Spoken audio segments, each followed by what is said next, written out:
The day Mae Dugan rode into the New Mexico territory with nothing but a stolen horse, a dead man's saddlebag, and a name she was trying to forget, the sky above the Sangre de Cristo Mountains burned the color of an old wound. She had been riding for 3 days without stopping longer than it took to water the horse and press a damp cloth to the cut above her left eye, the last gift her husband had given her before she pressed the barrel of his own pistol to the doorframe and told him that if he followed her, she would not be so generous with where she aimed it next. He had believed her. She had believed herself too. But belief only carries a woman so far when the territory is wide, and the law is not always a thing that bends toward women who leave. Her name, her married name, the one the sheriff of Abilene, Kansas knew, the one that was probably already printed on a notice somewhere in some lawman's office, was Dugan. Her given name was Me, and Me was the only part she was keeping. She did not know what she was riding toward. She only knew what she was riding away from, and that was enough for now.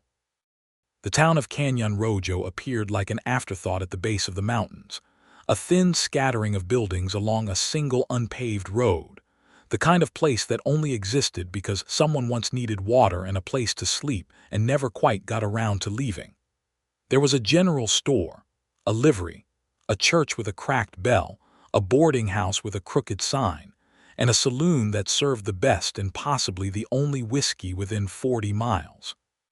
The population numbered somewhere around 200 souls, not counting the Mexicans who lived in the cluster of adobes south of the road, and were usually not counted by the people doing the counting. Me rode in slow, letting the horse set its own pace because the animal had earned the right after 3 days of loyalty. She kept her eyes forward and her chin level, the way her mother had taught her to walk into a room when she did not know if she was welcome. Her dark hair was tucked beneath a man's hat. The cut above her eye had scabbed to something presentable. She looked like a woman who had made hard decisions and was still standing, which was exactly what she was. The boarding house was run by a woman named Clara Reyes, a stout widow of 50 with quick dark eyes and the kind of face that had decided somewhere around 40 that it had no more time for pretense. She looked me up and down at the door, took in the borrowed hat, the saddlebag, the careful stillness of a woman who had learned that sudden movements invited questions. "You looking for a room or are you looking to disappear?" Clara asked. "Both," Me said honestly. Clara nodded as if this were the most reasonable answer she had received all week, which it possibly was. $1 a week. Meals are 50 cents extra. I don't ask questions and I don't answer them either. You'll do your own laundry on Saturdays." "That suits me fine," Me said. She paid with the last of the coins she had taken from the saddlebag, the rest of the contents, a spare shirt and a folded map and a small leather Bible. She had left exactly where they were because they did not belong to her, and followed Clara up a narrow staircase to a room that held a bed, a washstand, and a window that faced east toward the mountains. Me set her things down, sat on the edge of the bed, and let herself feel what she had not allowed herself to feel for 3 days of riding, which was the full, specific weight of everything she had done, and everything she had left and everything she was now, which was alone and free, and she was not yet sure which of those things was louder. She slept for 14 hours. Patrick Wilcox had been in Canyon Rojo for 6 weeks when Me arrived, which made him one of the longer-standing newcomers, which did not say much about the town but said a great deal about how tired he was of running. He had come from Missouri, originally, born in St. Joseph in 1854, which made him 26 in the autumn of 1880, the year the territory was in the complicated and exhausting process of becoming something more organized than it had been and less free than some of its inhabitants preferred. He had grown up the third son of a man whose name carried a particular kind of weight in St. Joseph, not the weight of greatness, but the weight of a long and specific history of bad dealings, unpaid debts, and a reputation for cruelty that the Wilcox family wore like a coat they had never thought to take off. Patrick had spent 20 years trying to be different from his father and his brothers, and for 20 years it had not mattered one bit, Because in St. Joseph, you were who your name said you were, and his name said he was trouble. He had been passed over for work, watched across shop counters, turned down for a loan by a banker who had shaken his hand warmly until he heard his surname. He had watched his older brother Clement get arrested for a robbery he had absolutely committed and felt the eyes of the town land on him sideways, as if Patrick's clean hands were merely a matter of opportunity not yet met. He had left on a Tuesday morning with his horse, his tools, his grandfather's watch, and the strong conviction that a man ought to be able to choose who he was going to be, and that choosing required distance. He had stopped in Canyon Rojo because his horse threw a shoe outside of town, and the blacksmith was the first genuinely kind person he had encountered in 2 months of riding. The blacksmith's name was Tom Arriaga, a broad-shouldered man of 35 who charged a fair price, did not ask where Patrick was coming from, and mentioned casually that there was work at the Hendricks Ranch if Patrick was handy. Patrick was handy. He had learned carpentry from his mother's father, a German immigrant named Schumann who had believed firmly that what a man could build with his hands was the only thing the world truly owed him. Patrick could frame a wall, hang a door, fix a fence, or rebuild a porch that had surrendered to 3 winters. He was also, though he mentioned this second, reasonably good with horses. He had ridden out to the Hendricks Ranch the following morning, presented himself as Patrick Cole, Cole being his mother's maiden name, a decision he had made somewhere in the middle of the Kansas plains, and had not regretted, and been hired on the spot by Frank Hendricks, a rancher of 60 who was in the process of expanding his operation and needed a man who could work without being told twice. 6 weeks later, Patrick had a small wage, a bunk in the ranch hand's quarters, and the closest thing to peace he had experienced in years. He also had, in the way that men who are very tired and very relieved sometimes develop, the beginnings of something that felt dangerously like hope. He came into town on Thursday mornings for supplies, because that was when Hendricks sent him, and because Thursday mornings were quiet and the general store was not yet crowded, and Mrs. Pena at the counter would always set aside the good tobacco for him and ask after his health in a way that made him feel briefly like a person who was known. He was on such a Thursday morning errand, 3 days after me had arrived in Canyon Rojo, when he first saw her. She was standing in front of the general store, reading what appeared to be a notice pinned to the board beside the door, and the way she was reading it, very still, very careful, her shoulders drawn in slightly as though braced against something, made him slow his steps before he was conscious of doing so. She was not what he would have called beautiful, exactly, though she was that too. It was more specific than beauty. She had the kind of face that had learned things, and the learning was written in the steadiness of her eyes and the particular set of her mouth, which was neither hard nor soft but something considered in between. She was perhaps 23 or 24, he guessed. Dark hair, dark eyes, a cut above her left eye that was just finishing its healing. She wore a plain calico dress and practical boots, and she held herself with the quiet, absolute self-possession of a woman who had decided some time ago that she would not be knocked down again. He did not mean to stare. He stopped staring and went into the store. Mrs. Pena had his tobacco and a list of other items from the ranch, and he was partway through gathering them when the door opened and the woman came in. She moved to the counter and asked, in a low voice with a hint of something southern in it, whether there was any work available in town. Mrs. Pena looked at her thoughtfully.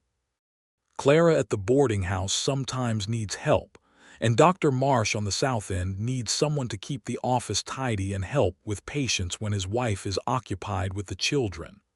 I have some experience with nursing, Mae said. It was not quite a lie. She had spent 2 years nursing her husband through various consequences of his own poor decisions, which had given her a thorough education in wound care, fever management, and the setting of bones, none of which she had wanted but all of which she had absorbed. "I'll take you over and introduce you," Mrs. Pena said. "Dr. Marsh is a good man. Fair. Patrick paid for his supplies and left. He did not look at the woman again, or he told himself he did not. He thought about her for the entire ride back to the ranch, which was 11 miles and took the better part of 2 hours, and by the time he arrived, he had the distinct and uncomfortable sense that something had shifted, and he was not sure whether to be grateful or afraid. Her name, he would learn later, was Mae. Just Mae, the way she introduced herself to anyone who asked, always with a brief pause afterward that invited no further inquiry, and that most people in a territory full of people with complicated relationships to their own histories understood and respected. She got the position with Dr. Marsh by the following Monday. It turned out that his wife had just delivered a second child and was grateful to have someone capable to assist with the office, and that Dr. Marsh himself was the kind of tired, busy, fundamentally decent man who was grateful for competence and asked nothing more of it. Mae proved to be better than competent. She had a calm with frightened patience, a steadiness during unpleasant procedures, and a memory for detail that the doctor found invaluable within the first week. She also, gradually and carefully, the way a person does who has learned to be careful, began to make a life for herself in Canyon Rojo. She learned the rhythms of the town. She learned who could be trusted and who was merely friendly. She learned that Clara Reyes, who had seemed brusque and businesslike at first meeting, was in fact protective in the particular way of women who had seen a great deal and drawn certain conclusions from it, and that Clara's refusal to ask questions was a form of active kindness. She did not think about Kansas. She did not think about the man whose name she had been wearing for 4 years like an ill-fitting coat. She thought about the mountains in the morning and the work in front of her and what she was going to have for supper, and she thought that this was enough, and most days she almost believed it. The first time she and Patrick actually spoke was 3 weeks after she arrived, and it happened because of a horse. One of the Hendricks Ranch horses had gotten loose on the road into town, and Patrick had been sent to retrieve it, and the horse a contrary bay mare named Jezebel by Frank Hendricks with what Patrick felt was an excess of judgment, had decided to solve the question of her own freedom by positioning herself directly in front of Dr. Marsh's office door and refusing to move. Mae came out of the office to find a very large horse blocking her exit and a tall man in a worn canvas coat standing 30 feet away, holding a lead rope and speaking to the horse in a low, reasoning voice as if he expected the horse to eventually come around to his point of view. "How long has this been going on?" Mae asked. Patrick glanced at her, startled. "About 20 minutes. Have you tried not reasoning with her?" He looked at the horse, then back at Mae. "I'm open to suggestions." Mae went back inside the office and came out a moment later with an apple from the bowl on the doctor's desk.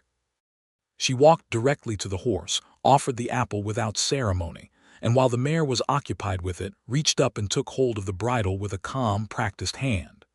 "There you go," she said to the horse, and to Patrick she said, "Here." He came forward and attached the lead rope to the bridle, and the mare allowed it because she was still working on the apple and had decided, in the way of contrary horses everywhere, that the battle was no longer worth fighting. "Thank you," Patrick said. He was looking at her in a way that was direct without being impolite, as though he were trying to read something he had been wondering about. "She just needed to feel like something was being offered instead of taken," Mae said. There was a brief silence in which both of them recognized that she was not entirely talking about the horse. "Patrick Cole," he said, offering his hand. She shook it. "Me, just me." He noticed the brevity and matched it with his own, which was not entirely accurate either, and they stood for a moment in that shared and uncomplicated understanding that sometimes you meet a person in the territory, and you are both wearing names that are at least partially borrowed, and that is all right. He came back to town the following Thursday. He had told himself on the ride-in that he was coming for supplies because that was what Thursdays were for. He had also told himself that if he happened to pass Dr. Marsh's office, it would be coincidental. He passed it. Mae was on the porch making a note in a ledger. She looked up when she heard the horse and said good morning in a tone that was not surprised, which suggested she had perhaps been expecting him, which he found considerably encouraging. They talked for 11 minutes. He knew it was 11 because he could hear the church bell marking the half hour and then the quarter hour, and he counted back later. They talked about nothing particularly significant: the weather, the road conditions, a new family that had settled 3 miles east. But underneath the conversation there was something else, some current of attention, of recognition, that made everything they said feel more substantial than its content. He asked her at the end of the 11 minutes whether she would like to walk with him on Sunday afternoon, if she had the time and the inclination. She considered this with the same careful steadiness she brought to everything. "Sunday afternoons I usually walk along the creek south of town," she said. "Clara lets me use a chair from the boarding house and I bring a book." "I could bring a book too," he said. She looked at him for a moment. "You could," she agreed, and went back inside. He spent the rest of that week trying to find something to read that he would not be embarrassed to be seen with, and eventually settled on a collection of essays by Ralph Waldo Emerson that Frank Hendricks kept on his parlor shelf, and had offered to Patrick when Patrick had expressed an interest in borrowing something. The ranch owner had looked at him with some warmth, and said he'd always thought Cole was a man of intelligence, and he was glad to see it confirmed. Patrick felt a small, specific guilt about the name, and then he set the guilt aside, because the alternative was to stop being Patrick Cole and go back to being Patrick Wilcox, and being Patrick Wilcox had never done him any good at all. Sunday came with high blue sky and the kind of October warmth that the New Mexico territory offered as a kind of apology for the winters. Mae was at the creek when Patrick arrived, a cloth-bound chair already positioned on the bank, a slim volume open in her lap. He set himself on the grass nearby, which was not exactly comfortable but was better than it might have been, and they read their respective books for a while in a silence that was easy in the specific way that silence between two comfortable people is easy, which is rare and worth paying attention to. After a while she said, without looking up from her book, "Are you actually reading that, or are you just holding it?" He looked at the page. "I've read this page 3 times, he admitted. She smiled, still not looking up. "I've read the same paragraph 4 times. He set the book down on the grass. She closed hers. And then they talked, properly this time, for nearly 2 hours, as the sun moved westward over the mountains and the creek made its patient noise beside them, and the afternoon took on the golden quality of something you know is passing even while it is happening. He told her about Missouri. He did not tell her his real name, or about his family, but he told her about his grandfather's workshop and the smell of fresh-cut pine and learning how to make a joint so tight it didn't need a nail. He told her about the mountains he had ridden through on the way west and how they had made him feel small and clean, like the past was being burned off him by altitude. She told him about Tennessee, where she was from originally. She told him about her mother, who had been a schoolteacher with a passion for maps and a laugh that filled a whole room. She told him about leaving when she was 19, which was not entirely true. She had left at 19 for Kansas and left Kansas at 23 for the territory, but the broad strokes of it were real enough. She did not tell him about the man in Kansas. He did not ask. They were both being careful, and both understood that they were being careful, and there was something almost tender in the mutual carefulness, like two people handling the same fragile thing from opposite sides. When the afternoon was nearly gone and the first coolness was coming off the mountains, he stood and helped her fold the chair and walked with her back to the boarding house.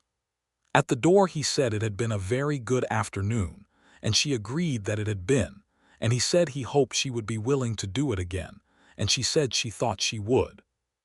He rode back to the ranch in the failing light, feeling something he had not felt in so long he had almost stopped believing it was a real thing, which was the specific, expanding warmth of wanting to be somewhere you actually were, wanting to be the person you currently were, in the place you currently were in. The weeks that followed had the quality of water slowly filling a vessel, not rushing, not dramatic, but accumulating, becoming something with weight and shape. He came to town on Thursdays and on Sundays. She began to expect the Thursdays and look forward to the Sundays. He brought her things that were not quite gifts, a description of something he had seen on the road, a question he had saved up to ask her, a piece of news from the ranch that he thought would amuse her. She gave him the same in return, the currency of attention paid to someone specifically. November came and the mountains got their first snow on the high peaks, and Mae thought they were the most beautiful things she had ever seen, and told Patrick so on a Sunday afternoon when they were walking the creek road with their coats buttoned and their breath making small clouds. "I grew up where the highest thing was a good-sized hill," she said, looking up at the white peaks. "I used to think I knew what big was." "Tennessee hills aren't small," he said. "No," she agreed, "but they're a different kind of thing. Those," she nodded at the mountains, "those don't care about you at all, and somehow that's the comforting part." He understood exactly what she meant, because he had felt the same thing on the plains in Kansas, the enormous indifference of the landscape, which was not cruelty but was instead a kind of freedom, the freedom of being too small to be worth carrying any particular expectation. "My father used to say a man's reputation followed him everywhere," Patrick said. He said it carefully, the way you try a sore tooth with your tongue to see how much it hurts today. "Is that why you left?" she asked. She was looking at the mountains and not at him, which made the question easier to answer. "Partly," he said. "What my father meant was that his reputation followed me everywhere, which is a different thing." She was quiet for a moment. "My husband's name followed me," she said. It was the first time she had used the word husband to him. She said it with a neutrality that was itself a form of enormous care. "That was partly why I left." He did not ask if she was still married. She did not volunteer it. They walked on, and the mountains were very white above them, and neither of them was entirely comfortable, but neither of them would have traded the discomfort for being somewhere else with someone easier, and that was its own kind of information. A week later he told her his real name. They were at the creek on a cold Sunday, sitting close to the small fire he had made in the stone ring that someone had built there, probably for exactly this purpose, and the conversation had wandered into the particular late-autumn territory of honesty that cold weather and proximity and accumulated trust can create between people. He said, "I want to tell you something, and I want you to understand that I'm not ashamed of it, but I've been careful with it, and I haven't been careful with it because I'm dishonest." She looked at him steadily. "All right. My name isn't Cole. That's my mother's name, and I took it when I came west." He paused. "My name is Patrick Wilcox. In Missouri, in St. Joseph specifically, the Wilcoxes they are a family with a particular reputation. My father and brothers more than me, but the name is the name, and the name is what people see." She absorbed this. He watched her absorb it and could see her measuring it against what she knew of him, the weeks of him, the Thursday and Sunday him, the him that had learned her own careful way of moving through the world and matched it without being asked. "Patrick," she said, as if trying the name out. "That part's always been mine," he said. "It's a good name," she said. "I think Cole is a good name too," he said. "It is. You can be both." She looked at the fire. "My name was Mae Hargrove when I was married. I left the Hargrove behind when I left the marriage. My father's name was Dugan, which is what I'm using now." She looked up at him. "I don't know if what I did leaving is entirely legal." "Were you in danger?" he asked. "I was," she said simply. "Then what you did is entirely right," he said, with a conviction that was not performed but came from somewhere deep and clear and uncomplicated. She held his gaze for a moment, and what passed between them in that moment was not dramatic or sudden, but had the quality of a door that has been very carefully approached finally being allowed to open, both of them on the same side of it, both of them having chosen to open it. He reached over and took her hand where it rested on her knee, and she turned her hand and held his, and they sat by the fire as the afternoon went dark and the mountains disappeared into the night and the creek kept on with its patient, purposeful sound. "I want you to know," he said after a while, "that I'm not going anywhere." "Neither am I," she said. The winter deepened, and the thing between them deepened with it, as things will when people are serious about them, finding in the cold weather and the long dark evenings a kind of urgency that summer might have let them delay longer. Patrick spoke to Dr. Marsh in early December, not to ask his permission. That was not a thing he was interested in asking, but to ask his opinion, which was different and which he valued because Marsh was a decent man who knew me professionally and could tell him if he was missing something important. Marsh, who had watched his office assistant with the interested attention of a man who liked people and enjoyed their complications, said that Mae was one of the finest people he had encountered in 20 years of frontier medicine, that she was sharp and capable, and had more reserves of courage than she let most people see, and that if Patrick intended to pursue her seriously, he ought to do it seriously and not by halves, because she had clearly had enough of people who did things by halves. Patrick thanked him and intended to follow this advice exactly. He had been thinking about his name. He had been thinking about the fact that Cole was his mother's name, and his mother had been, by any measure, the best person the Wilcox family had produced, and that she had died when Patrick was 14, and that her name had been Eleanor Schumann Cole before she was Eleanor Wilcox, and that she had once told Patrick, when he was about 9 years old and miserable about something his father had said, that a name was only as good as the person carrying it. He had been carrying Cole for the better part of a year. He thought he might keep it. He thought, more specifically, that he might ask me if she wanted to carry it with him.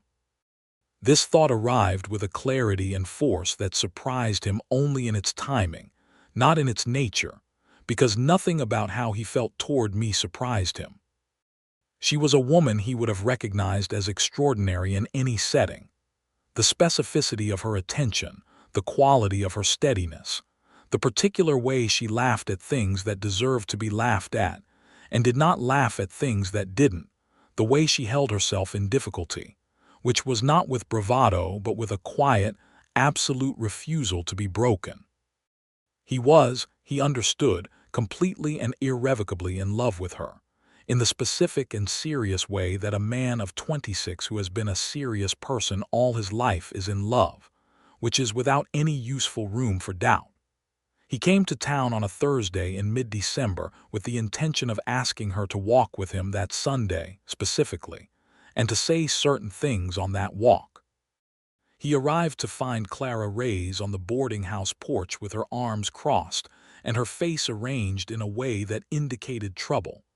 "There was a man here this morning," Clara said, before Patrick could say anything, "asking questions about a woman named Mae Hargrove. Said he was a deputy marshal out of Abilene. The cold that moved through Patrick then was not from the December air. Where is she?" "I told him there was no one of that name here and never had been," Clara said, with the firm, unremarkable certainty of a woman delivering an unassailable fact. "And he believed me or he was satisfied because he rode on west, but she should know. Patrick found me at the doctor's office."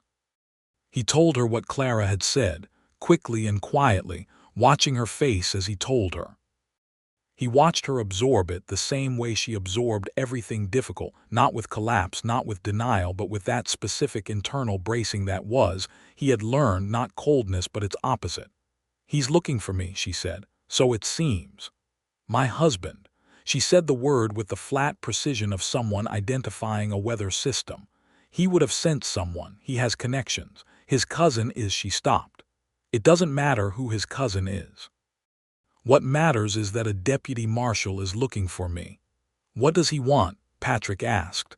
"To bring me back, I expect," she said. "He'll claim I stole the horse. It's not technically my horse. I left in the middle of the night and the horse was there and She stopped again. "I paid for that horse 3 times over in 4 years, but I didn't have papers on it." Patrick thought about this very briefly. "The horse is at the livery. Tom Arriaga has been boarding it." "I'll buy it from you," Patrick said. "Today, we'll go to Tom and I'll pay you for the horse and you'll sell it to me and there will be a transaction. That takes care of the horse." She looked at him. "That doesn't take care of the marshal." "No," he agreed. But it takes care of the horse, which is what he'll have documentation for. He paused. You said your name is Mae Dugan now. I said I was using my father's name. Is there any document anywhere that says Mae Dugan married anyone? She thought. No, my marriage papers say Mae Hartley, which was my name before. Hartley was my mother's surname, which I also use sometimes. She shook her head. There is no Mae Dugan anywhere official. Then Mae Dugan didn't leave anyone, Patrick said. Mae Dugan came to Canyon Rojo and has been working for the town doctor. Mae Dugan has never heard of a deputy marshal from Abilene. She was quiet for a long moment, and then she said, You thought of all that very quickly. I've had some practice, he said, thinking about names and what they do and don't say. Something shifted in her face, some tension giving way to something warmer and more complicated. Patrick, I'm not going to let him take you back anywhere, he said, and this was not bravado either, but came from the same clear, uncomplicated place that his opinion about what she had done had come from, which was that some things were simply right, and this was one of them. The deputy marshal did not return that Thursday. He did not return that week. Tom Arriaga, when Patrick came to the livery to buy Mae's horse, raised an eyebrow and accepted the payment and said nothing beyond the transaction, which was all that was needed. Patrick told Frank Hendricks a version of the situation that was true in its essentials, that there was a woman in town who had left a dangerous situation, and a man who might be sending people after her, and Hendricks, who had been ranching in the territory for 15 years and had strong opinions about men who were dangerous to women, said without hesitation that Patrick could bring her to the ranch if she needed a place to stay where a traveling marshal would not think to look, and that any man who came onto Hendricks' land looking for a woman without good legal cause would be invited to leave with enough emphasis that he would accept the invitation. Patrick thanked him and thought, not for the first time, that he had made at least one excellent decision in his life when he stopped to get his horse shod in Canyon Rojo. He told me about the offer on Sunday, their walk, the cold December creek. She listened and then said, I don't want to leave town. I've worked to make something here. I know, he said. I want to stop running, she said, and her voice had a quality in it that was very tired and very certain at the same time, the voice of someone who has been moving for so long that the stopping feels both impossible and absolutely necessary. Then we'll stop, he said. She turned to look at him. They had stopped walking, standing in the winter-dry grass near the creek, and the mountains were behind him, white and enormous and indifferent, and she was looking at him with those dark, serious eyes, and he thought that this was the moment, this was the one, and he was right. Me, he said. I want to ask you something, and I want you to know that whatever you answer, I'll still be here on Thursday, and the Sunday after that, and the Thursday after that, for as long as you'll have me around. She waited. I want to know if you'd be willing to marry me. Not because of the marshal or the name or any practical arrangement, but because, he stopped and then continued, because she deserved all of it. Because I think you are the most remarkable person I have encountered in my entire life, and because talking to you on Sundays is the thing I am most grateful for, and because I look at the mountains and think of your face, which I did not expect to happen to me and which I am entirely grateful for. She was very still. I know you were married and it was not a good thing, he said. I know that is a reason to be careful. I want you to know that I understand the difference between careful and impossible, and I am asking you to consider it. The creek moved beside them. The December light was thin and precise. You said you weren't going anywhere, she said finally. I'm not. Then I'm not going anywhere either, she said, which was not a no. He waited. Yes, she said. I am saying yes to you, Patrick Cole or Wilcox or whatever name you decide you are. I am saying yes to the man I have been saying yes to every Thursday and Sunday since October.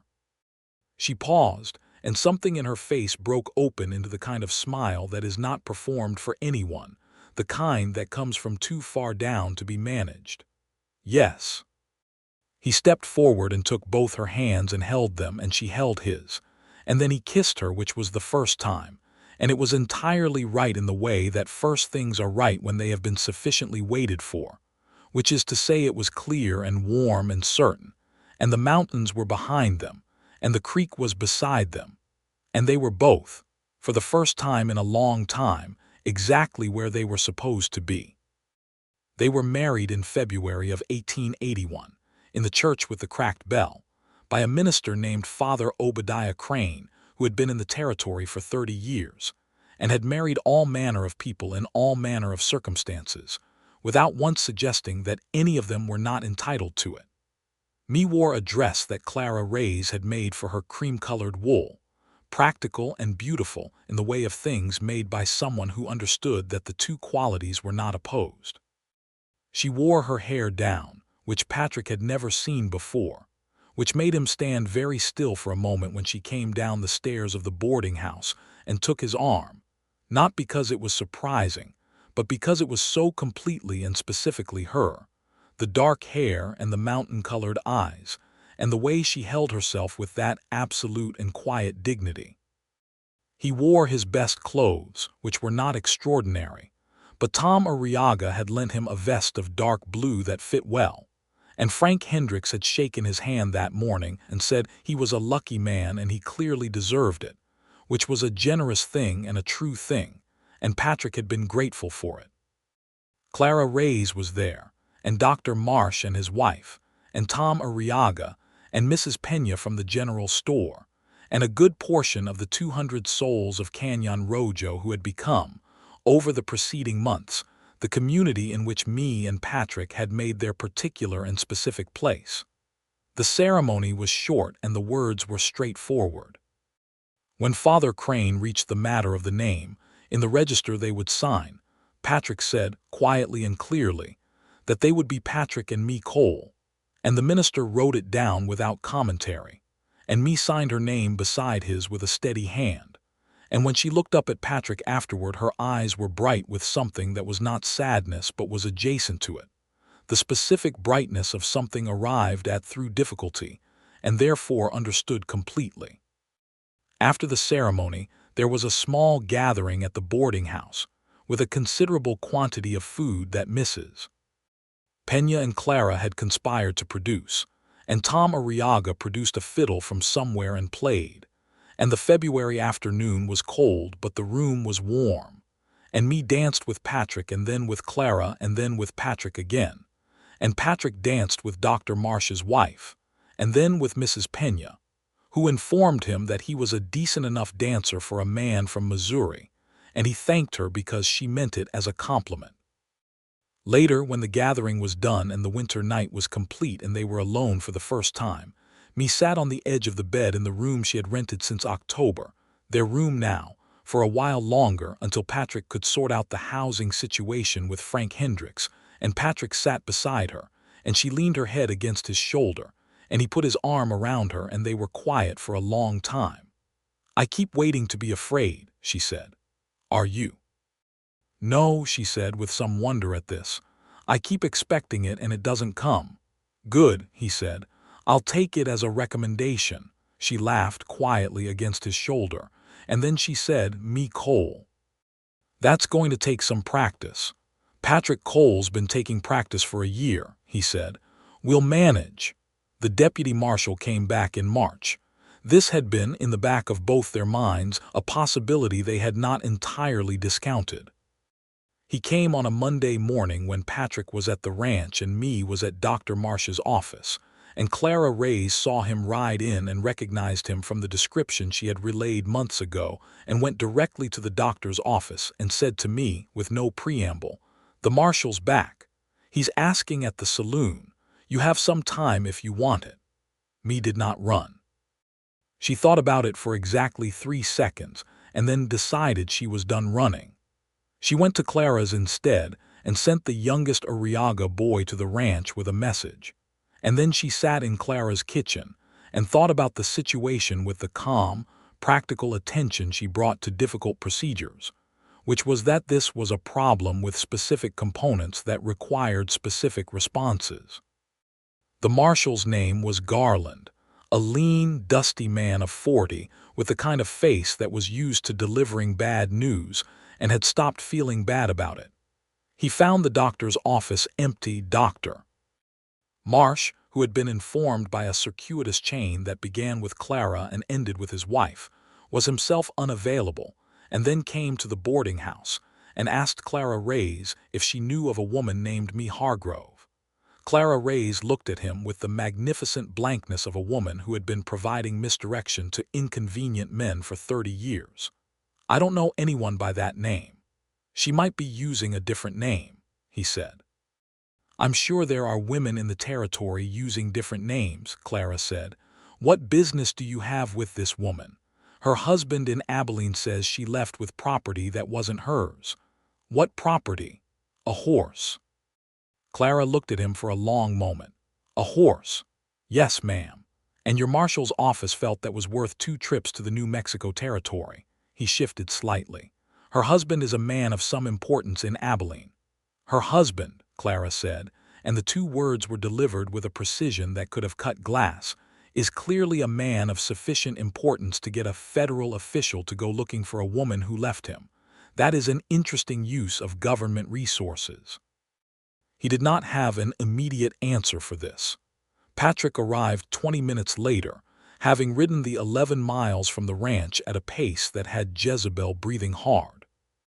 He found the marshal on the boarding house porch and Clara in the doorway, and he dismounted and walked up with the unhurried steadiness of a man who has made decisions and is comfortable with them.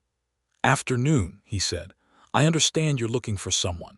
"Patrick Cole," the marshal asked, having clearly gotten his name from someone in the time he'd been in town. "That's right," Patrick said. "I'm looking for a woman who came through here, Mae Hargrove out of Abilene." "My wife's name is Mae Cole," Patrick said. "She's been Mae Cole since February. Before that she was Mae Dugan. She came from Tennessee." He paused. "I don't know a Mae Hargrove." The marshal looked at him for a moment, then at Clara, then passed them into the street as if the town itself might yield information. "The horse," he said. "She's alleged to have taken a horse." "I own a bay mare," Patrick said. "Bought her from Tom Arriaga at the livery. Paid full price. Tom's got the record of it if you want to check." Another pause. "You have a record of that transaction?" "Tom Arriaga does," Patrick said. "And you're welcome to check it." The marshal checked it. Tom Arriaga, who had the transaction recorded in his ledger and was entirely prepared to discuss it, looked at the marshal over the record book with the tranquil expression of a man who has never been anything but honest and is comfortable with official scrutiny. Garland came back to Patrick on the street and said that the record seemed to be in order but that he'd like to speak to his wife. "Of course," Patrick said. "They found me at the boarding house, sitting at the kitchen table with a cup of coffee and an expression of composed and complete patience. She looked at Marshal Garland and said good afternoon. He asked her a series of questions. She answered them with the careful specificity of a woman who had thought about what she would say and had chosen every word. Her name was Mae Cole, previously Mae Dugan, born in Memphis, Tennessee. She had traveled west in search of work and had found it in Canyon Rojo. She had married Patrick Cole in February of this year. She did not know anyone named Mae Hargrove. She had never been to Abilene. This last statement was not strictly true. She had been through Abilene. She had also been married there under a different name, which was Mae Eleanor Hartley Hargrove. And that woman, with that name in that life, was as gone as it was possible to be gone. Marshal Garland looked at her for a long time. He was not a stupid man. He could see the scar that was almost healed above her left eye. He could see the way she held herself. He had spent years of his career being sent after women by men who were important in their towns, and he had stopped being entirely comfortable with that work sometime around the 3rd time he'd done it. "Your husband in Abilene," he said carefully, "says you left without warning and took property." "I have no husband in Abilene," Mae said. "My husband is standing in the doorway." Patrick, who was in the doorway, said nothing. "Mr. Hargrove has filed a complaint." Then Mr. Hargrove has filed a complaint against a woman who doesn't appear to exist in any official record, Mae said. "And you have ridden a considerable distance twice to look for someone who isn't here." Garland was quiet for a moment. Then he said in a different tone, quieter and without the official frame, "Are you all right, Mrs. Cole?" "I am," she said. "I am very all right." He looked at her for another moment, and then at Patrick, and then he put his hat back on his head and said he was satisfied that his inquiry was complete and would communicate as much to the requesting party, and left. Patrick watched him ride out of town, and then came inside and sat down at the kitchen table and looked at me, who was looking at her coffee cup with the careful attention of a woman who was managing several large feelings at once. "He's gone," Patrick said. "Yes," she said. "Me." She looked up, and the management gave way, and what was in her face was not weakness but relief so large and real that it had a physical quality to it, like a weight that had been set down after a long carrying. She pressed her hand over her mouth and breathed, and he was around the table and beside her, and she leaned into him and he held her, and Clara Reyes, who was at the stove and had seen everything and would tell no one anything, put the kettle on again and said nothing useful or otherwise. "It's done," Patrick said against her hair. "It's done," she agreed when she could. "We're just me and Patrick Cole, and nobody is looking for either of us." "Nobody is looking for either of us," she repeated, and the relief in her voice was very deep and very whole. Spring came to the territory the way spring comes to New Mexico, suddenly and with an almost aggressive cheerfulness, the hills going green overnight and the creek running high with snowmelt, and the air full of cottonwood pollen that made Dr. Marsh miserable and me, who did not suffer from it, quietly amused. Patrick had, with Frank Hendricks's goodwill and a fair amount of his own labor, built them a small house on the edge of the Hendricks property, close enough to town that me could ride in for her work at the doctor's office, and far enough for quiet and privacy. He had built it over the winter and into the spring, in the evenings and on days when the weather permitted, the walls going up board by board with the precision his grandfather had taught him. And when it was done, it was a small and solid house with a front porch facing east so they could watch the morning come up over the mountains, which me had said she wanted, and he had taken that as a specification. She had watched the building of it with the attentiveness she brought to everything, asking questions, sometimes picking up a board and holding it in place while he worked, and once, on a particularly warm April afternoon, taking off her outer jacket and framing in a window with the expertise of someone who had figured out the geometry on the spot and executed it correctly, while Patrick watched her and thought he was a man of extraordinary good fortune. They moved in April. The house had 3 rooms, a kitchen and sitting area, a bedroom, and a small room that was currently unfurnished, but that both of them were aware of in the way of people who are thinking about certain things without yet having said them directly. Life settled into the shape of itself, which is what lives do when they are being lived by people who are paying attention to them. Me continued at the doctor's office and developed a reputation in the town that went beyond mere assistance. There were women who came specifically to her with certain matters, the particular matters that required both medical knowledge and the kind of understanding that could only come from a woman who had experienced the full range of what life asked of women. She handled these consultations with care and without judgment, and word of this kind of care travels in the way that such things do, quietly and specifically, and with accuracy. Patrick was offered a position that summer that changed things in a way neither of them had fully anticipated. Frank Hendricks, who was 60 and who had no sons and whose daughters had married men in Santa Fe and Albuquerque who were disinclined to ranching, called Patrick into his parlor in June and asked him whether he had ever considered ranching as a permanent enterprise. "I've considered a lot of things," Patrick said honestly. "I'm not getting younger," Hendricks said. "This place needs someone who understands it and who intends to stay. You've been here close to a year and you've done work that would have taken 2 men. Your wife is liked in this town. You're both the kind of people who become part of a place." He paused. "I'd like to offer you an arrangement." Full partnership in the operation, with a formal transfer of significant interest in the property over the next 5 years, on the condition that you stay and run it. Patrick looked at him for a moment. That's a very generous offer, Mr. Hendricks. It's a practical one, Hendricks said. I've met generous. This is practical. Will you think about it? Patrick talked to me that evening on the porch, watching the last of the summer light go off the mountains. He told her what Hendricks had offered.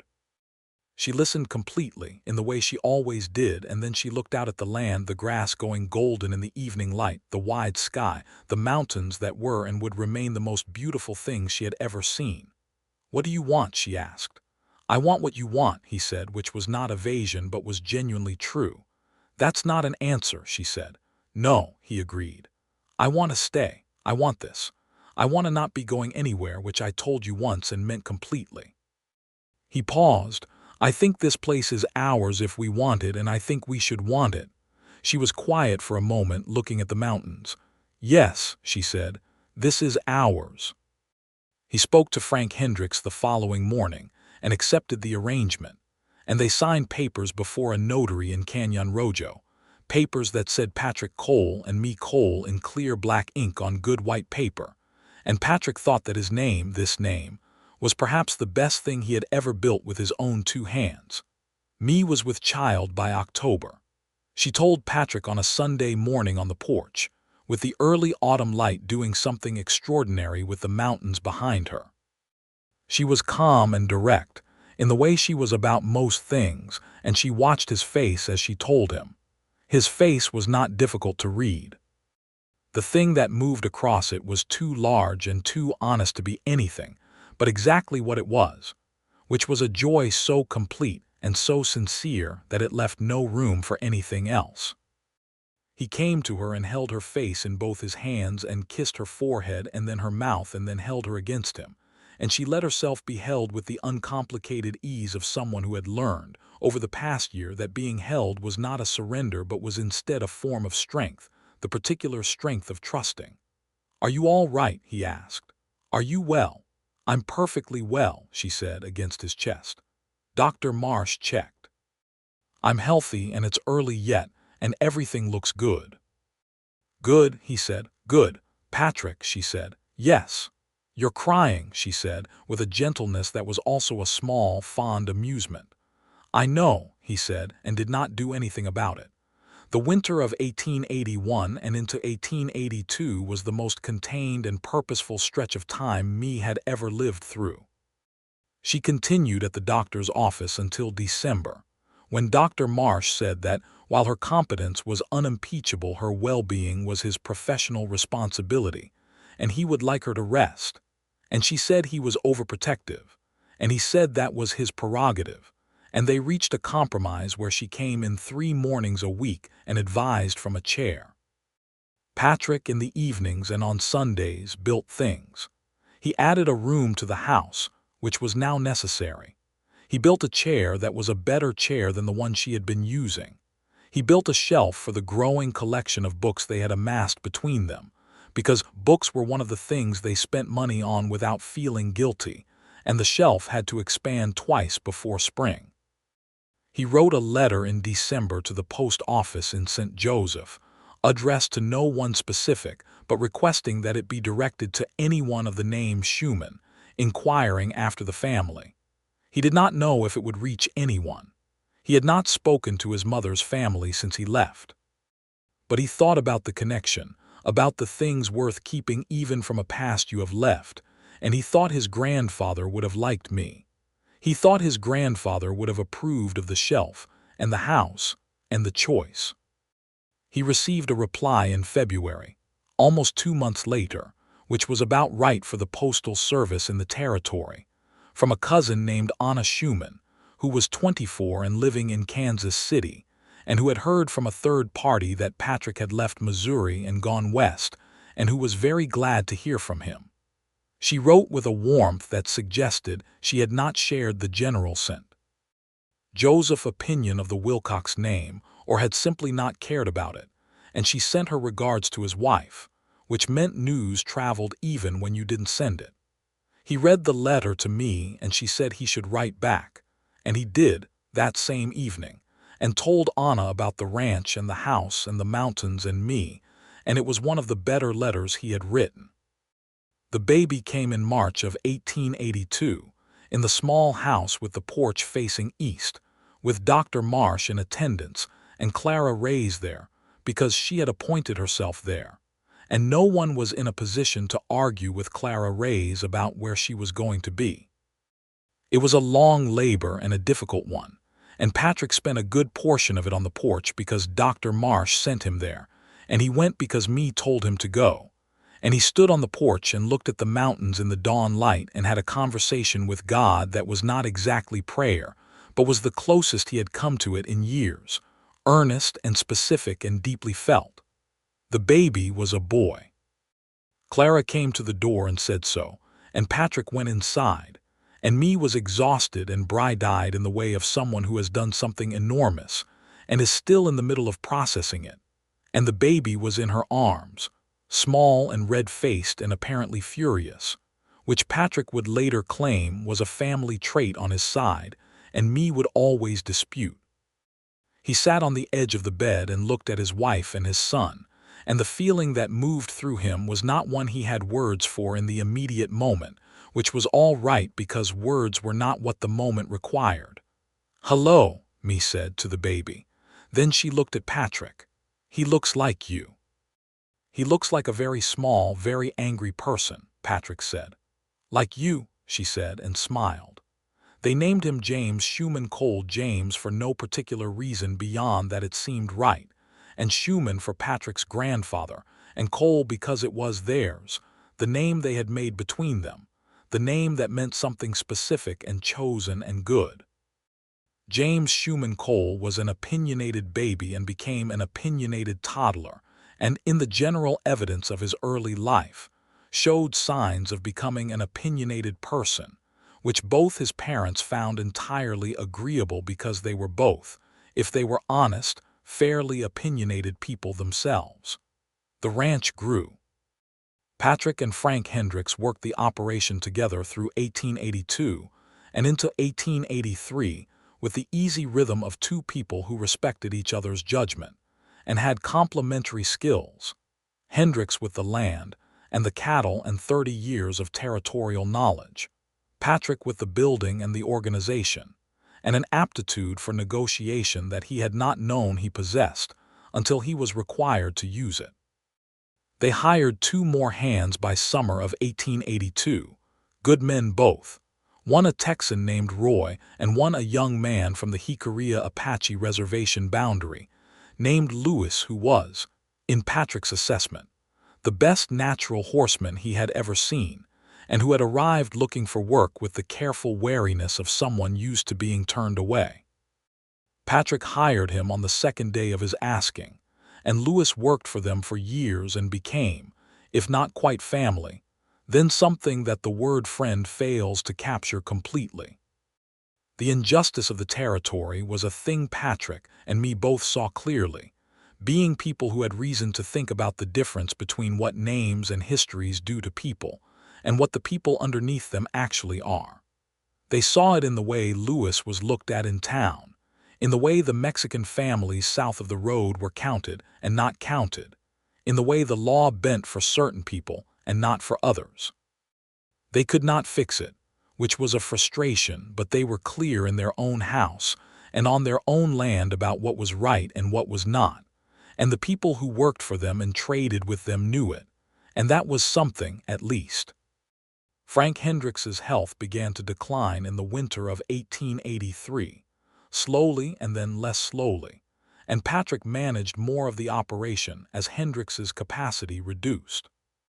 In March of 1884, Hendricks called Patrick into the parlor again, the same parlor, the same chairs, different weight in the room, and told him that he had spoken with his lawyer and had updated the arrangement so that the Cole family would receive full ownership of the ranch and the land upon his death, in recognition of 4 years of work that had built the operation into something 3 times the size it had been when they arrived. "You've earned it," Hendricks said. "Every board of it." "I didn't come here for this," Patrick said. "I know that," Hendricks said. "That's why you can have it." Frank Hendricks died in September of 1884, peacefully and at home, and the people of Canyon Rojo came to bury him with the respect due to a man who had been a fair and decent presence in the territory for 15 years. Patrick stood at the grave and thought about what it meant to be trusted with something, and what it meant to be somewhere long enough to be worth trusting. They named the ranch the Cole Ranch, which was not an original name but was the right one. The deed was filed in Canyon Rojo with the names Patrick Cole and Mae Cole as joint owners, which was unusual and was also right, because this had been theirs together from the first Sunday at the creek when they had decided, without saying so directly, that they were going to build something. Mae was carrying their second child when the deed was filed. She told Patrick in October of 1884, on the same porch in similar morning light, and he held her face in his hands again, and she watched him go through the same sequence of feelings he had gone through the first time, somewhat less surprising and no less real for that. "You're going to cry again," she said. "Very likely," he said. "I like it when you cry," she said. "It's one of the best things about you." "I'll put it on the list," he said, and kissed her. The second child was a girl, born in June of 1885 in the same house, larger now by 2 rooms and a second porch facing west because Mae had said she also wanted to watch the evenings, and Patrick had built her one. Clara was there again, because she always was, because she had appointed herself to this family in the way of people who are certain they are needed and are entirely correct. Dr. Marsh was there, older now by 5 years but no less competent, and he delivered the baby girl with the efficiency of long practice. They named her Eleanor Dugan Cole, Eleanor for Patrick's mother, Dugan for Mae's father, and Cole for what they were. Eleanor was born calm, which surprised everyone who had expected, based on James, a certain baseline level of fury. She looked at the world with the serious, considering dark eyes she had gotten from her mother and the wide brow she had gotten from her father, and from the beginning she had the quality of someone paying close attention to everything, which would remain true. James, who was 3, regarded his sister with the skeptical attention of a person, presented with a new variable whose implications were not yet clear. Within a week he had appointed himself her primary protector, which made him, in Mae's opinion, both the most aggravating and the most endearing child she could imagine. Clara Rays came out to the ranch on Sunday afternoons, which had become the Cole family's tradition for hosting people, carrying them in from town and feeding them on the west porch with the evening coming down over the mountains. Mrs. Pena and her husband came. Tom Arriaga and his growing family came. Louis sat on the porch steps and ate Mae's cooking and told James stories about horses that made the boy go large-eyed and quiet, which was an achievement. Dr. Marsh came with his wife and their now 4 children, and he and Patrick would sit with whiskey and talk about the territory and the changes coming. A railroad spur was being discussed. The territory was moving toward statehood in the distant political conversation. The range wars in Lincoln County had been a bad year for everyone, and Mae would listen from her chair and interject when she had something to say, which was often. She had something to say about most things. It was one of the things he loved most about her, this specific abundance, the way she was never less than completely present in a conversation, never performing interest but genuinely full of it. He had told her this once, on a quiet evening when the children were in bed and they were on the porch in the gathering dark, and she had said he was biased. "Completely," he agreed. "That doesn't make it untrue." She had leaned against him, her head on his shoulder, the way she had leaned at the beginning of everything, and the mountains were dark shapes against the stars, and the ranch was quiet around them. And he thought about the man who had ridden into Canyon Rojo 5 years ago with a borrowed name and a desperate need for distance, and had found, against any reasonable prediction, exactly what he had not allowed himself to hope for. He thought about his name, his real name, which was Wilcox, and the weight it had carried, and the way that weight had finally been set down, not by forgetting it or pretending it didn't exist, but by building something alongside it that was bigger and truer than the history it represented. He was Patrick Cole in every document and every introduction and every conversation with his children, who called him Papa, and for whom Cole was simply who they were. But he was Patrick Wilcox too, and he had made a peace with that, because the Wilcox name was also the name his mother had carried when she was Alina Schumann, and whatever else it had meant instant. Joseph, it had also meant her, and she had been worth carrying. He had written to Anna in Kansas City and told her about the ranch and the children. Anna had sent a gift when James was born, and a gift when Alina was born, and had written letters in return that were full of a family warmth that he had not expected and was deeply glad of. She wrote that she would like to visit sometime, and Patrick had written back that the offer stood as long as it was useful, and he meant it. Mae had her own correspondence. She had written once to her mother. Her mother was still living in Memphis, remarried and apparently well, and told her that she was in the New Mexico territory and was married to a good man and had 2 children and was well and happy. She had not given her exact location, because there was still in the back of her thinking a small and disciplined caution about where that letter might be read. But she had wanted her mother to know. Her mother had written back. The letter had taken 3 months to find her, having been forwarded from a post office in Albuquerque, where Mae had given a general address, and it had said, in her mother's particular careful schoolteacher handwriting, that she was glad and relieved and wanted to hear more, and that she had never thought the situation in Kansas was anything but wrong and was glad her daughter had had the sense and the courage to leave it.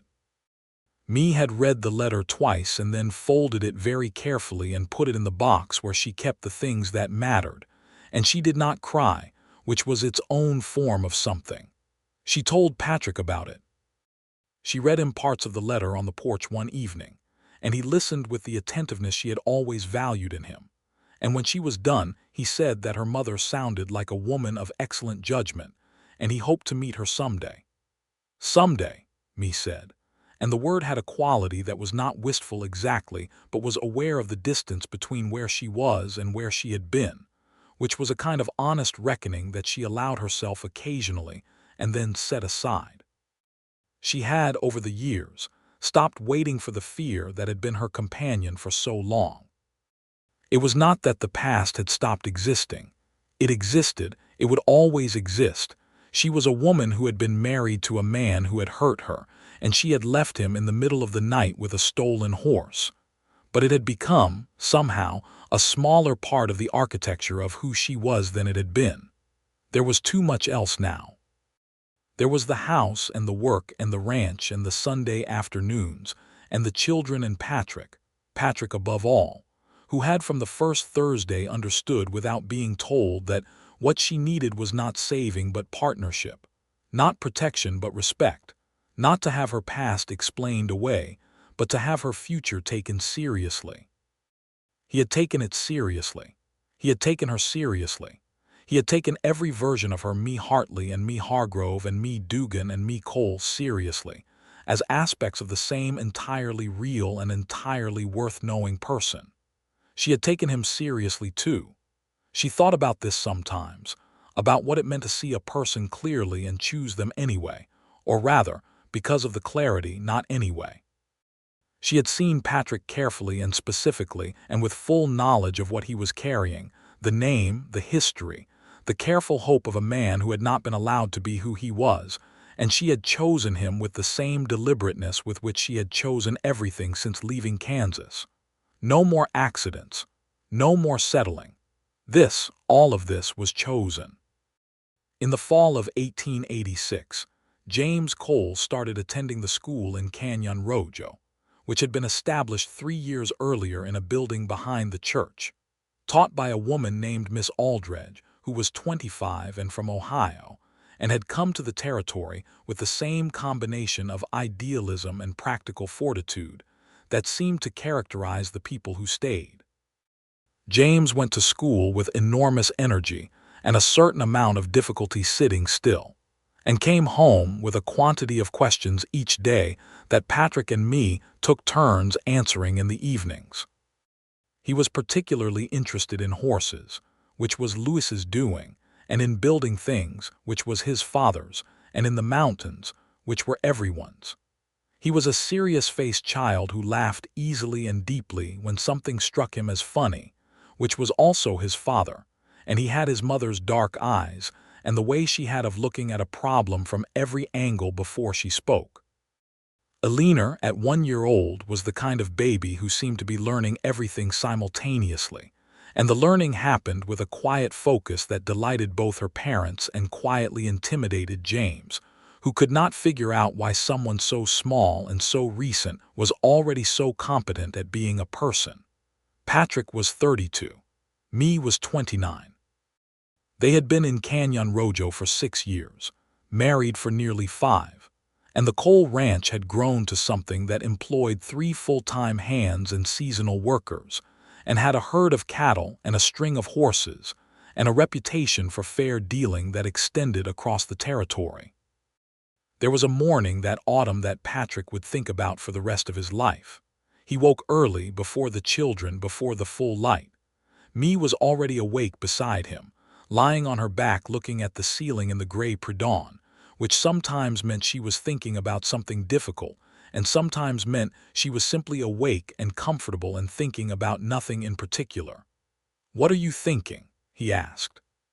She turned her head and looked at him, and what was in her face was not complex but was very full, the fullness of someone whose interior life has been organized around something good for long enough that the good has become the ground. "I'm thinking that I don't know what my life looks like from the outside," she said. "I'm thinking that if someone told me in Kansas in 1879 what the next 7 years would contain, I wouldn't have believed them." "Which part?" he asked. "Any of it," she said. "All of it." She was quiet for a moment. "The mountains, the ranch, James and Eleanor, you." She paused. "Especially you." He reached across and took her hand under the blanket, the familiar weight of it, the specific warmth.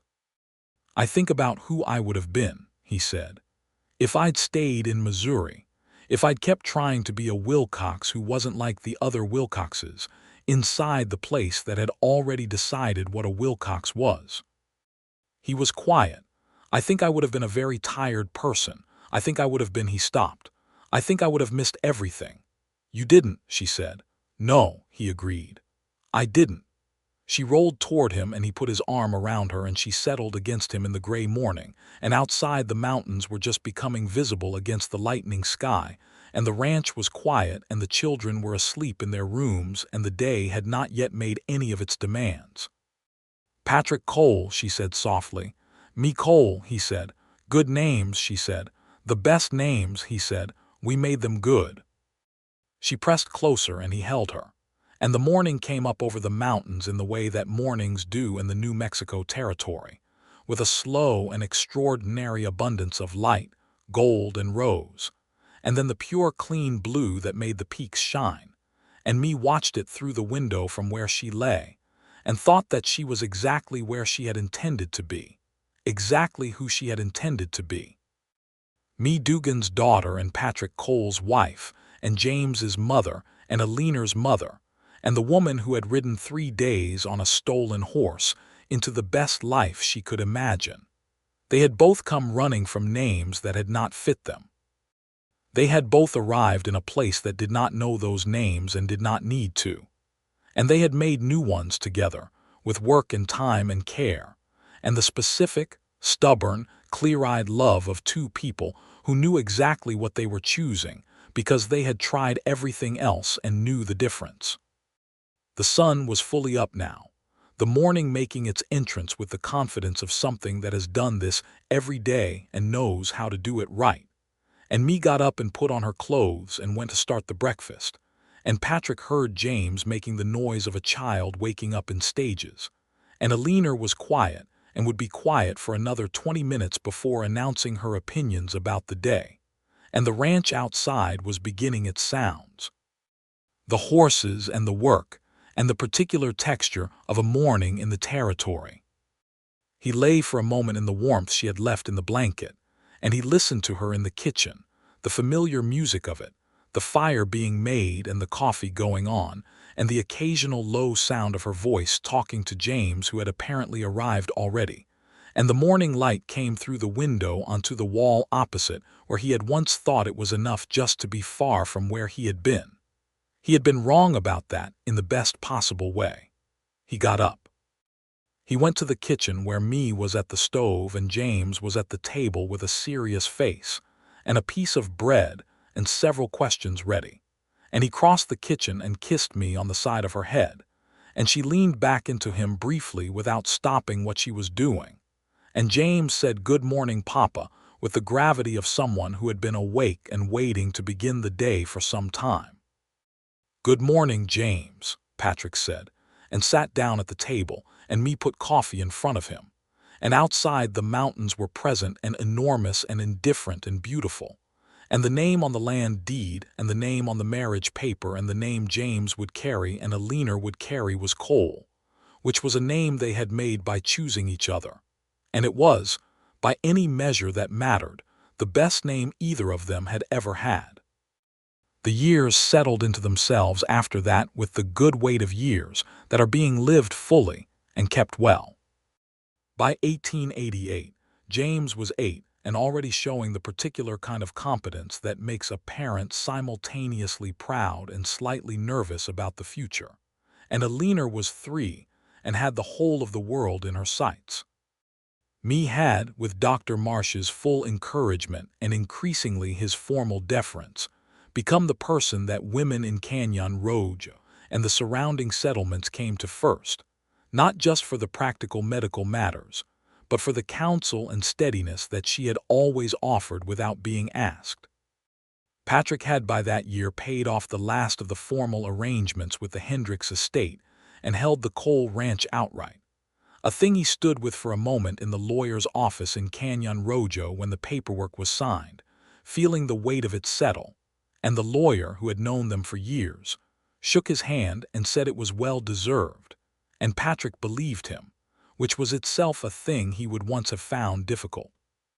He had written to Anna again, and this time she had written back with news that she was married and had a son, and had included in the letter a small photograph taken in a studio in Kansas City, herself and her husband and the baby, 3 faces looking seriously at the camera in the manner of the time, and Patrick had put it on the shelf in the sitting room because it was the closest thing he had to family from the old life that was entirely and cleanly good.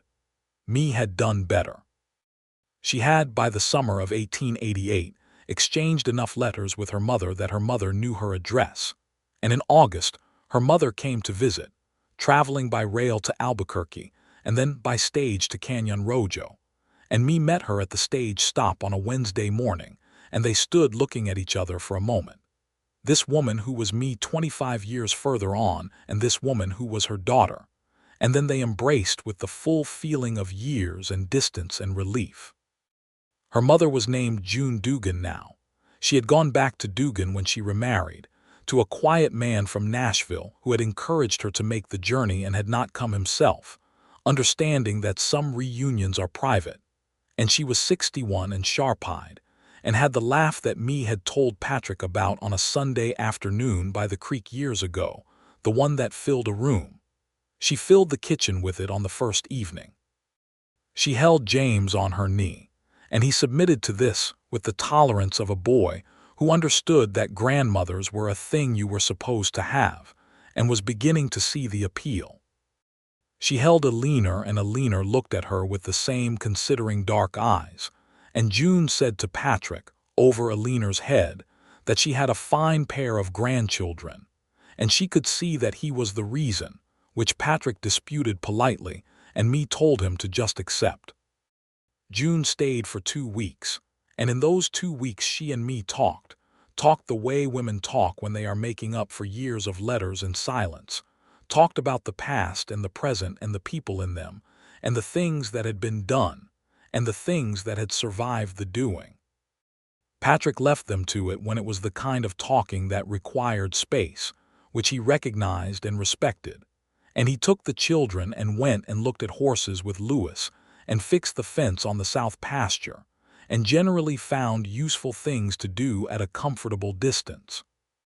On the last evening, June sat with Patrick on the west porch while Mae put the children to bed, and she said to him, in the direct and schoolteacher manner that he had liked about her from the beginning, that she was glad to know her daughter was happy, and that she could see it was real, and that she was grateful to him for being the kind of man that made it possible. He said that Mae had done most of the making.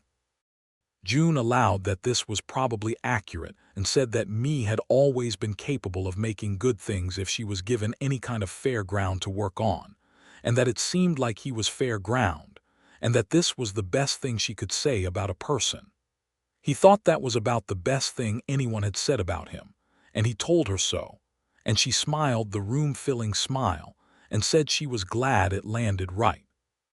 June left on a Friday, on the stage to Albuquerque, with arrangements made for letters and a possible second visit in the following spring, and Mae stood at the road and watched the stage until it was out of sight and then stood a moment longer, her hand shading her eyes against the afternoon sun before she turned and Patrick was there, waiting at an appropriate distance, and she came to him and he put his arm around her and they walked back to the house. "All right?" he asked. "All right," she said. Very all right. She had her mother. She had her children. She had her work and her house and the mountains every morning and the ranch that was theirs and the name that they had made together. She had Patrick, who was still the most honest and the most consistent and the most thoroughly himself person she had ever known, who had never in 7 years of knowing her been anything other than exactly what he presented himself to be, which was a man of specific and serious and unshakable regard for her. She had sometimes, in the early years, found herself waiting for the other version of this to appear, the way it had with the first marriage, the slow reveal of what was underneath the presentation. It had never appeared. What was underneath was the same, always the same, the care and the steadiness and the direct honesty and the capacity to be moved by things, by her, by the children, by the mountains, by a letter from a cousin, by a horse doing something clever. He was moved by things and he did not apologize for it, and she had decided some years ago that this was the single most trustworthy thing about him. She had told him this, one evening, exactly that way. He had said he was glad to be trustworthy, and asked whether the horse thing was a problem. She had said absolutely not. It was one of his best qualities, and he had laughed, which was a thing she still found as good at 31 as she had at 23, which was the age she had been on the first Sunday at the creek, holding his hand in the firelight. In the late summer of 1889, Mae told Patrick she was expecting again. He sat down on the porch step when she told him, which was not what he usually did but which she found entirely fitting, and she sat beside him and waited while he went through the sequence. 3, he said when he arrived at the counting stage. 3, she agreed. James will take this very seriously, he said. James takes everything very seriously. Eleanor will be alarmed at first, he said, and then she will take ownership of the situation, yes. He looked at her, and she was 32 and had her hair pinned up against the heat, and there was a line at the corner of each eye that was new from the last year, and he thought that she was more beautiful to him at 32 than she had been at 23, which he would not have thought possible and which was entirely true. "You are the most remarkable person," he said.